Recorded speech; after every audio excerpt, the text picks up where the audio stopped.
Hello friends, welcome to Zana's Recipes. இன்னைக்கு நம்ம கம்மன்னு மணக்கக்கூடிய ஒரு குழம்பு பார்க்கலாம்.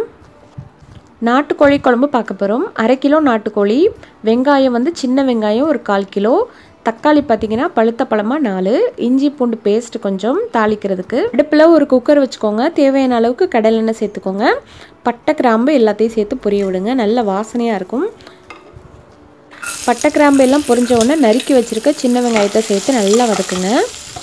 வெங்காயம் ஸ்பீடாக வதங்குறதுக்கு இப்போவே கொஞ்சம் உப்பு போட்டுக்கோங்க.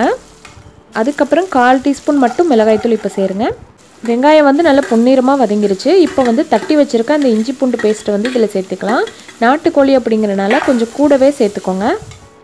இஞ்சி பூண்டுடைய பச்சை வாசனை போனதுக்கப்புறம் நறுக்கி வச்சுருக்க தக்காளி சேருங்க. நல்லா பழுத்த பழமாக சேர்த்திங்கன்னா நல்லா புளிப்பாக நல்லா டேஸ்ட்டாக இருக்கும் உங்களுக்கு.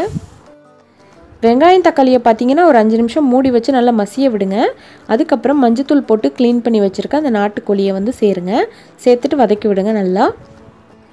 இப்போ இதுக்கு மசாலா சேர்த்துக்கலாம். மஞ்சள் தூளை வந்து கொஞ்சம் கூட போடுங்க, 3/4 ஸ்பூன் போடுங்க.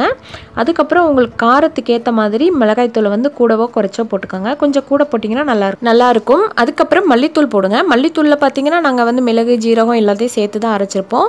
உங்களுக்கு வேணும்னா மல்லித்தூளுடைய வீடியோ இருக்குது, பார்த்துக்கோங்க. இப்போ எல்லாத்தையும் மிக்ஸ் பண்ணலாம். குழம்புக்கு தேவையான தண்ணி வந்து ஊற்றிக்கோங்க. குக்கர் வந்து மூடி போட்டு விசில் போடுறதுக்கு முன்னாடி உப்பு செக் பண்ணிவிட்டு கொஞ்சம் உப்பு போட்டுக்கோங்க.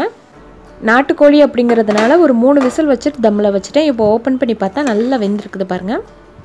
இப்போ அடுத்ததாக குழம்புக்கு கொஞ்சம் திக்னஸுக்காக தேங்காயும் சோம்பும் சேர்த்து அரைச்சிக்கலாம். ஒரு 1/4 மூடி தேங்காய் போதும். மறுபடியும் அடுப்பில் வச்சு குழம்பை கொதிக்க விடுங்க. அரைச்சி வச்சுருக்க அந்த தேங்காய் பேஸ்ட்டை சேருங்க. அந்த மிக்ஸி ஜாரையும் கழுவி அலசி அந்த குழம்புல ஊற்றிட்டு நல்லா கொதிக்க விடுங்க. ஒரு 5 நிமிஷம் கொதிச்சா போதும். மூடி வச்சுருங்க. ஒரு 5லேருந்து ஒரு 7 நிமிஷம் கொதிக்க வச்சு ஆஃப் பண்ணிடுங்க. இப்போ பாருங்கள், எண்ணெய் பிரிஞ்சு நல்லா கம்மன்னு வாசனையாக இருக்குதுங்க. நம்ம சேர்த்த அந்த ஸ்பைசஸ் எல்லாம் சேர்ந்து ரொம்ப வாசனையாக இருக்குது. ரொம்ப சுவையான நாட்டுக்கோழி குழம்பு ரெடி ஆயிடுச்சு ஃப்ரெண்ட்ஸ். இதே போல் நீங்களும் செஞ்சு பார்த்துட்டு லைக் பண்ணி ஷேர் பண்ணுங்கள்.